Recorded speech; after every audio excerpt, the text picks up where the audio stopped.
It was one of those nights you never forget, dear viewer. The sky was full of stars, so bright that you couldn't help but wonder, how can such a beautiful sky cover a world with so many rude and selfish people? Yeah, that's a question only young hearts ask. But I hope you ask it more often. And speaking of those kinds of people, funny enough, that day I was completely kind and honest myself. From the moment I woke up that morning, I felt a strange sadness in my heart. It was as if a heavy weight had been placed on me. I suddenly realized how truly alone I was. I felt like everyone was leaving me, avoiding me. But who are they? I've been living in St. Petersburg for 8 years now, and I haven't made a single friend. Not even someone to talk to. But I don't need friends to know the city. I know it by heart. Every street, every corner.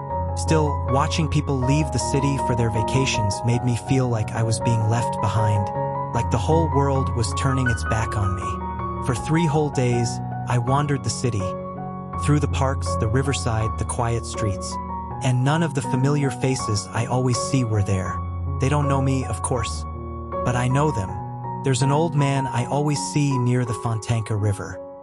He has a kind face, always deep in thought, talking quietly to himself, moving his hand as if he's explaining something. I think we've become silent friends. Sometimes we even nod at each other, like 2 old souls who understand without words. I even feel close to the buildings. When I walk down the streets, it's like the houses smile at me. Yes, it's a strange life I live. But somehow, even in my loneliness, I feel surrounded by familiar things that care about me. And that, dear watcher, is how deeply I feel connected to my city, my beloved Petersburg.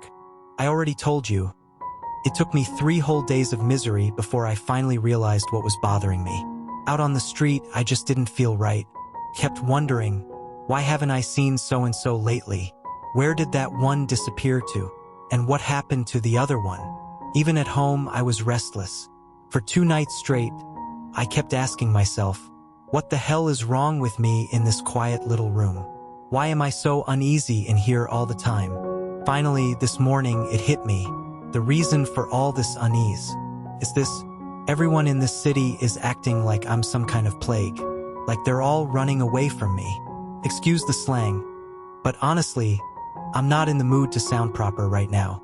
See, anyone who looks presentable these days, anyone who rides a carriage or dresses well, I immediately start imagining him as some respectable, settled family man who clocks out of his government job at 5 p.m.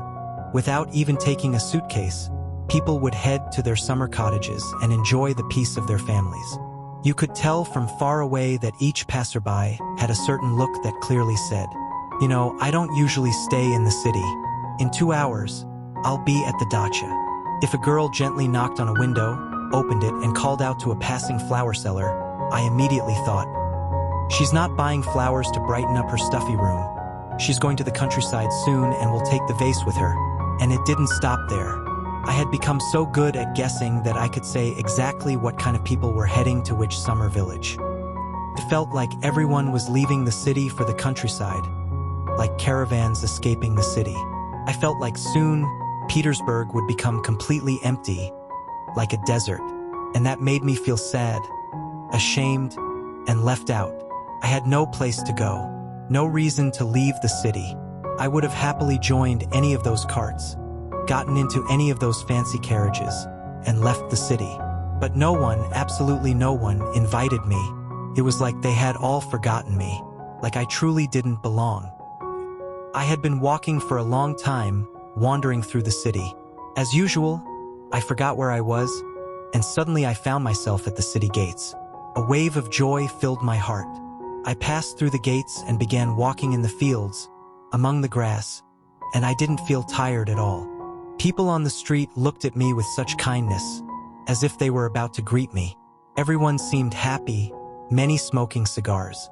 I felt happier than ever before. The countryside felt like freedom to me, after being trapped in the city where I felt sick and suffocated. St. Petersburg in spring has a strange and unforgettable beauty. When the season comes, the city suddenly shows all its strength and glory. It dresses itself in colors and reveals the full splendor of its sky. It reminds me of a fragile, sick girl.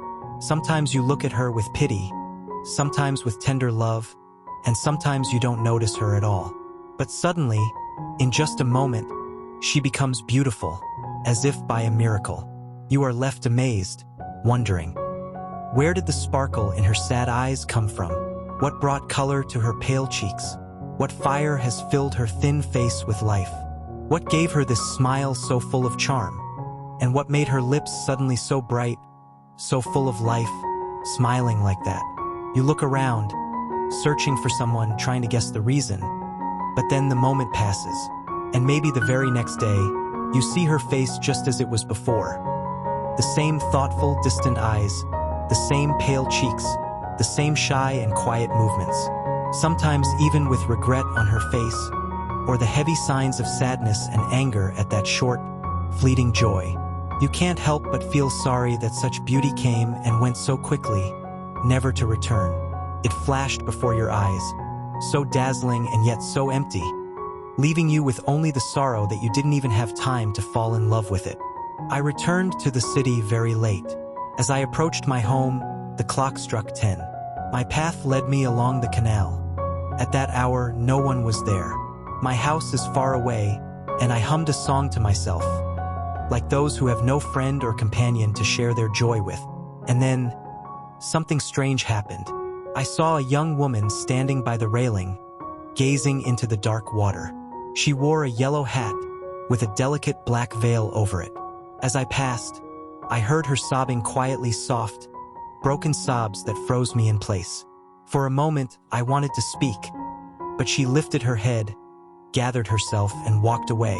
Without thinking, I followed her. I noticed a man walking unsteadily, holding the wall for support.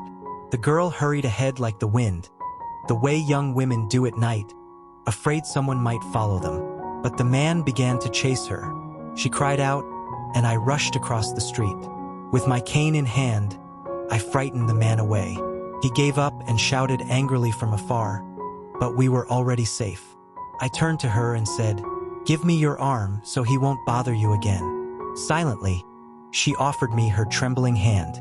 Her eyes were dark and gentle, with tears still shining in them, though a faint smile touched her lips. We began to talk. I confessed that I had never truly spoken to a woman before. My voice trembled, my heart raced. I told her I had always dreamed of meeting someone I could trust, someone who would listen to me. She laughed softly, not unkindly, and said, "Sometimes men fail only because they don't try. If you had spoken sooner, perhaps you would have found someone already." Her kindness filled me with hope. For the first time, I felt that maybe my loneliness could end. This was just the beginning. Subscribe so you don't miss the next night.